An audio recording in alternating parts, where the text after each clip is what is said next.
I'd like to present this spiral staircase as a model of the spiritual journey that includes the paradigm of the divine therapist and suggests how the therapy progresses, again, from a psychological perspective. So how would we put together a vertical and a horizontal diagram? Well, as far as I can see, it might look something like this. Okay? And this would be the moment of conversion from the previous diagram. And notice on a spiral staircase, when you go downstairs, whether you use an elevator or the stairs, it's a fairly confining situation, and you lose everything you had on the previous floor. And so this corresponds well to the night of sense. Then there's a kind of plateau, and then when the Lord thinks that's long enough, he moves to the next level. Now, the problem with this is that he doesn't always make it clear he's moving to the next level. He just moves. And so many people will say after the night of sense, and still more in the night of spirit, God has abandoned me. And this is especially poignant for those who have suffered a lot of rejection in early childhood, because now this is the ultimate rejection. I thought God and I were friends on the level of our first conversion. Things went well. And now he seems to have disappeared. He seems to have taken a trip to the farthest end of the universe. When I go to the Blessed Sacrament, he seems to withdraw into the inner recesses with horror. When I try to talk to him, there's no response. My emotions are dead. I can't read. I'm bored to tears. I have temptations galore. I've recycled all the things I thought had been resolved, and when I've made my first conversion and made a good confession, as suggested in the cloud.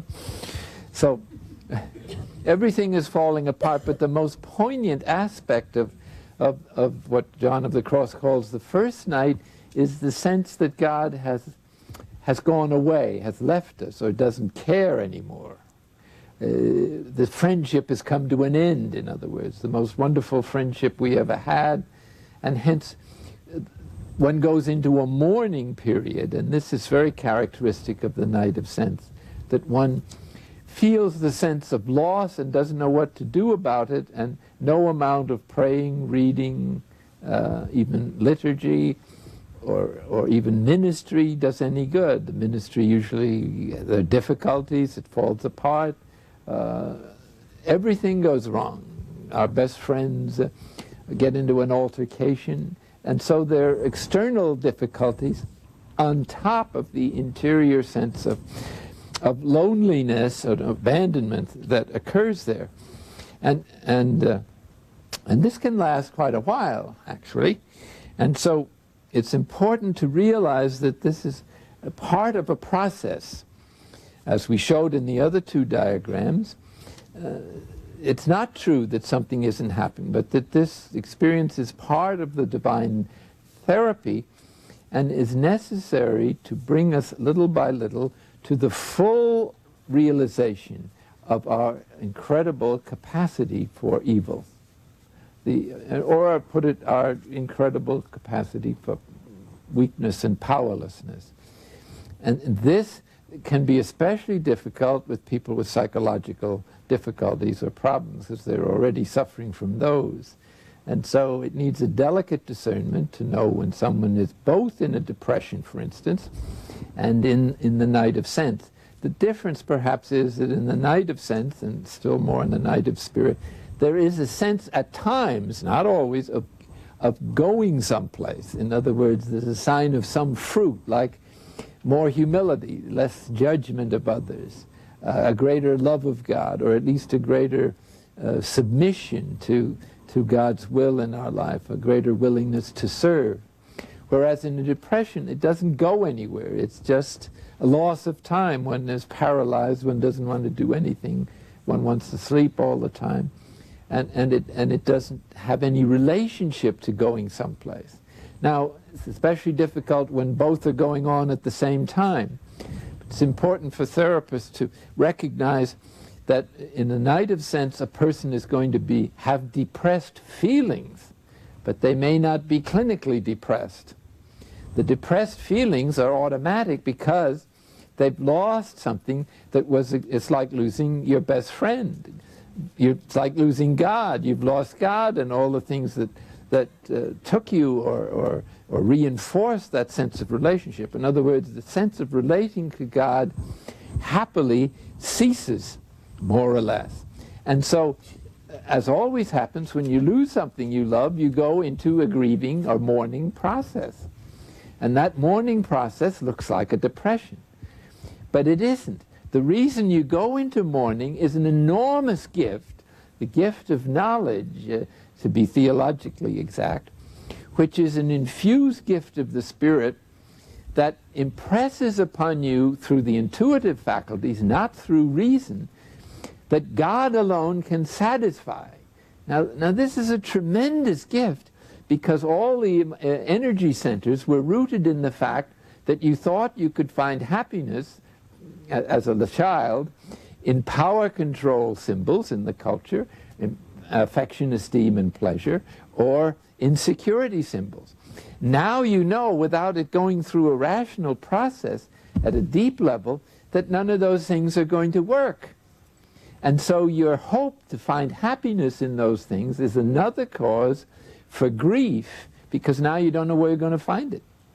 But the gift of knowledge, as it grows, gives you a true view of creatures, so that you can see there's nothing wrong with creatures. It's your attitude towards them that was wrong. You wanted to draw out of them a kind of godlike kind of happiness. In actual fact, it was idolatry. You made these symbols of power or security or affection, esteem into substitutes for God. Now you know that's not going to work. And so you're much closer to reality, open to reality, and it's just a matter of time to finish the grieving process when you begin to see that you're much closer to God than you were before, but not through the senses and the imagination so much as through being much closer to Him, being at the spiritual level of your being, where God is much closer, although you haven't reached Him yet, because beyond the spiritual level is the true self, and ultimately the peak of the spirit, or the substance of our being, which is the place where the divine indwelling is waiting for us and gently inviting us into that place. So the right attitude then, when God disappears, is not that I'm through, I'll have to leave this to contemplatives or professional people, or people who I have a family to raise, I have a business to work at, and I don't have time for this thing, and so I guess it's not for me. All that is a lot of baloney. The real fact is that God hasn't gone anywhere. He simply went downstairs. So He's just as close as ever, closer because you're closer to the point where He's most present. And so these people who've been on the journey a long time should not be surprised if they experience perhaps long periods of God's absence, but it's our interpretation of it that it has to be adjusted. Human nature thinks if your best friend doesn't call you on the phone or write you or visit you anymore, that's the end of that relationship. Not so with God. When He doesn't seem to be present in the old ways, He's present in a new way that is closer, and you have to believe that. That's where growth of faith, pure faith, is so important. And so after you've been through a few of these staircases, it begins to dawn on you, when you found Him in a more intimate level again, that this is just a process, and that it's nonsense that how could He go away since He's present everywhere? He couldn't. If He did, we'd just turn into a grease spot. So we just have to sit there and say, I don't know where you've gone, but if you keep quiet, and this is St. John of the Cross's advice for those in the night of sense, a passage from discursive meditation to contemplation in the strict sense, he simply says, well, just relax, don't do anything. just wait on God. Just sit there and wait for God in your usual time for prayer. And if you do, you begin, this is now my interpretation, to hear him rolling over or sneezing or blowing his nose or something. There'll be little signs that he's down there. And all you have to do is to be willing to take that transitional period, which takes time. In fact, you don't have to climb downstairs, you just have to be willing to be taken there, almost on an elevator. And then you find that God is there waiting for you with open arms. Now you have a much more spiritual relationship with him, in which he's closer morning, noon, and night, and even sleeps with you. He's always your first thought when you wake up in the morning, and he begins to be apparent in the events of daily life and in other people. So that it's immensely enriching to submit to this process. All of our faculties in their relation to God are limited.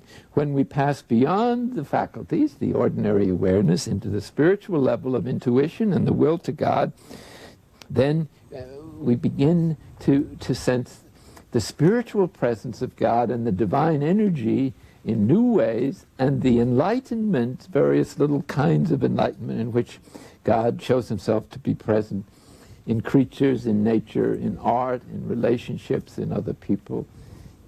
In other words, you're beginning to find God everywhere instead of just in yourself, and more everywhere. Now, one of the classical breakthroughs, of course, is the transforming union, in which St. John of the Cross says God then always becomes present, not as a particular experience, but as an overall presence all the time.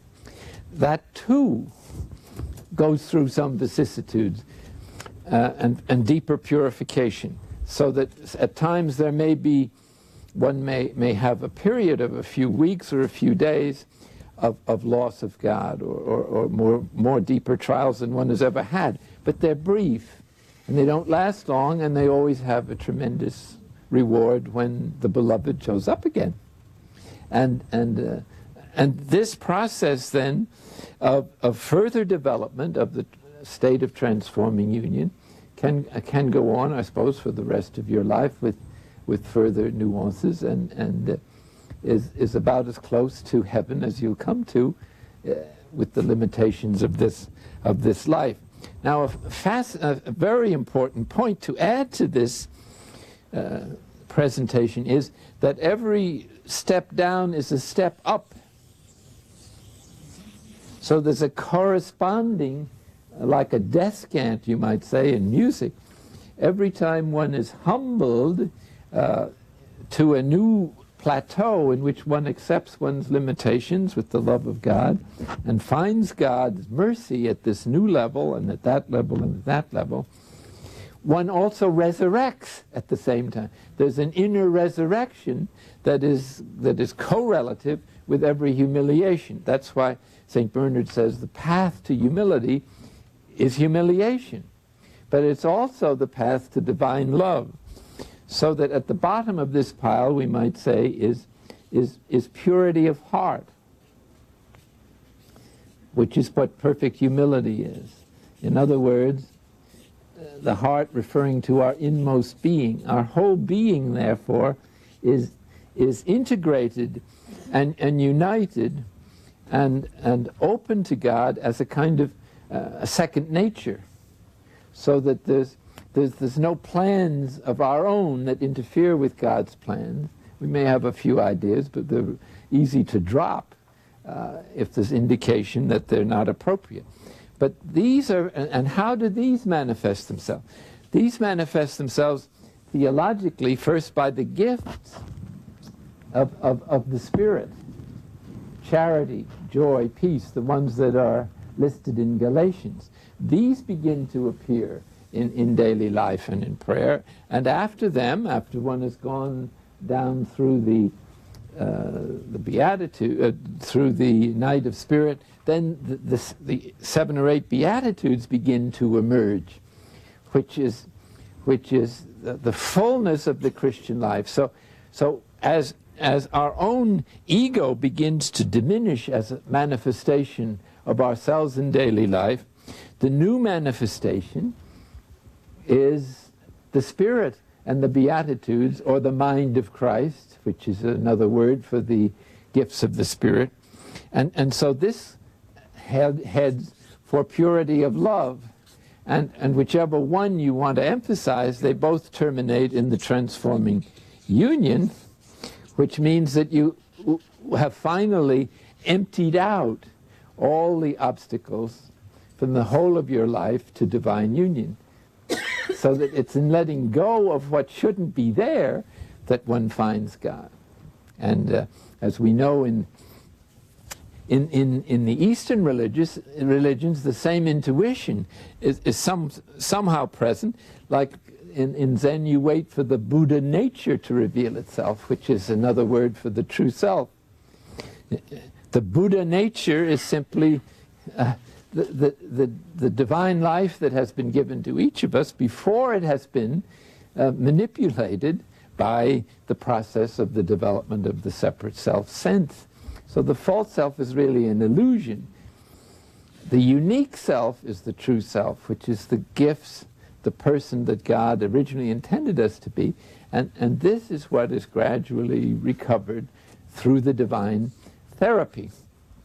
Obviously, this therapy business needs to be emphasized just a bit in these concluding moments. As this spiral staircase continues, you find yourself sometimes in a plateau and sometimes in a transitional period. It doesn't matter. I personally hesitate very much to follow too closely the traditional stages or ladders of perfection. Like even John of the Cross says, the night of sense, night of spirit are longer or shorter in different people, and sometimes they're reversed. So they're only guidelines, and they can be useful because they give certain signs of these particular states. But it seems to me more and more as I work with people who are advancing in the spiritual journey, that you should forget about perfection. Perfection is almost a neurosis in our culture. It has nothing to do with the true perfection. If Jesus said you should be perfect like your Heavenly Father, this only means you should love the way He does. It doesn't mean you're going to be, a paragon of piety or something. So perfection is love, and this may mean the love of your own powerlessness or weakness or the vices that you can't eradicate. It's you, whoever you are, that God is after and that God loves. And the acceptance of that is incredibly difficult, apparently. Because of all our cultural conditioning and religious conditioning, we want to be something else or better. And God seems to ask us just to be who the hell we are. And He can work with that and bring that to redemption and to transformation and to interior freedom and to true humility and to purity of heart and to purity of love, which is the most important, which is the fruit of the Christian life. I don't think higher states of consciousness are the fruit of Christian life. They might accompany it, but the heart of it is love, and love that is not just some feeling you have, but that manifests itself in service, in endless service, in the forgetfulness of self, in serving the needs of other people, because this is really what Jesus did. And in allowing our sufferings, whatever these are, to be joined to Christ and to be redemptive, so that a toothache or a sore toe becomes a divine manifestation of God's love of the world. And so there's no one left out of the redemptive process, because everybody can love and everybody can suffer, and those are the only two conditions for saving the world, as far as I can see. Meanwhile, we do what we can to enter into the divine therapy and see how far it will go. So once you've been through a few of these processes, I think you're no longer scared. It no longer surprises you, no matter how primitive the emotion. Like, oh, what a surprise! Welcome it. it's great to know that that all these things are possible for us to do. Even the worst of things, I don't recommend doing them, but to be aware that we have this healthy dependence. Granted, there can be a neurotic dependence on God, which is, a kind of dysfunctional projection of a dysfunctional family onto God.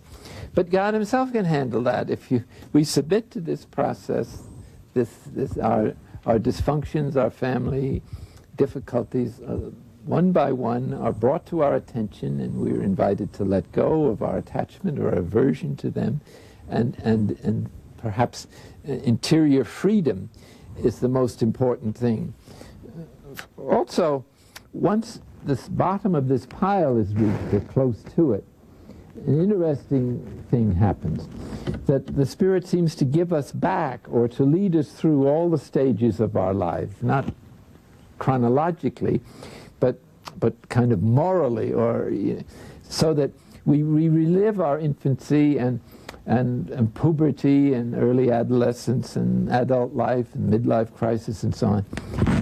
This time, with the Holy Spirit guiding us, so that everything that was of value in each one of those levels, the adventurous spirit of the adolescence, or the awesome character of the infant discovering new reality, all of these wonderful qualities of each stage of human nature are recovered, and sometimes some of the things we repressed for ascetical reasons we're asked to reevaluate and restore. I mean, we may have abandoned music or beautiful sides or sports or something. God seems to say, well, take another look at that. And he gives us back everything that was good at each stage of our life, and it's only what was limiting or distorted by our mistaken value system that is tossed into the rubbish heap. So that everything in human nature becomes transfigured and transformed.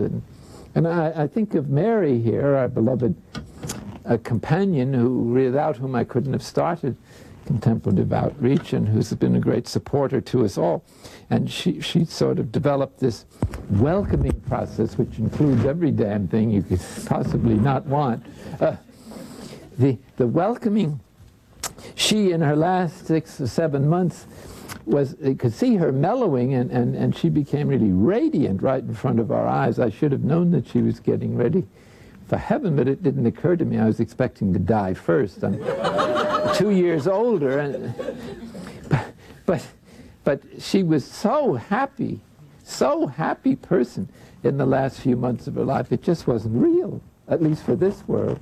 And when she came back from her trip to Italy, she was just all aglow, and I saw her a couple of times at the board meeting, and she went into these retreats just gun-ho. I mean, she was just roaring with energy and enthusiasm and joy, which was catching. As one lady said, I never thought I'd see God with a New York accent.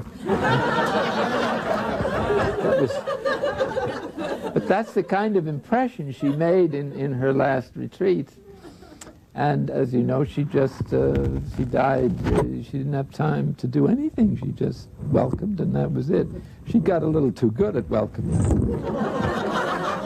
So it never occurred to her to call 911, but Bernadette was there. But she is kind of a sort of, at this stage in our humble development in contemplative outreach, she represents, to me at least, a contemplative layperson who was a marvelous woman, fully alive, fully integrated, full of fun, knew how to dress properly, and who loved everybody and wanted to share what she had been given, and which she did right up to the last minute. And tonight you'll hear our lament, our funeral oration, I guess you'd call it. Nothing can bring her back, but the thought of her is enough to make us happy and to make us think that maybe there's something in this stuff after all. Thank you.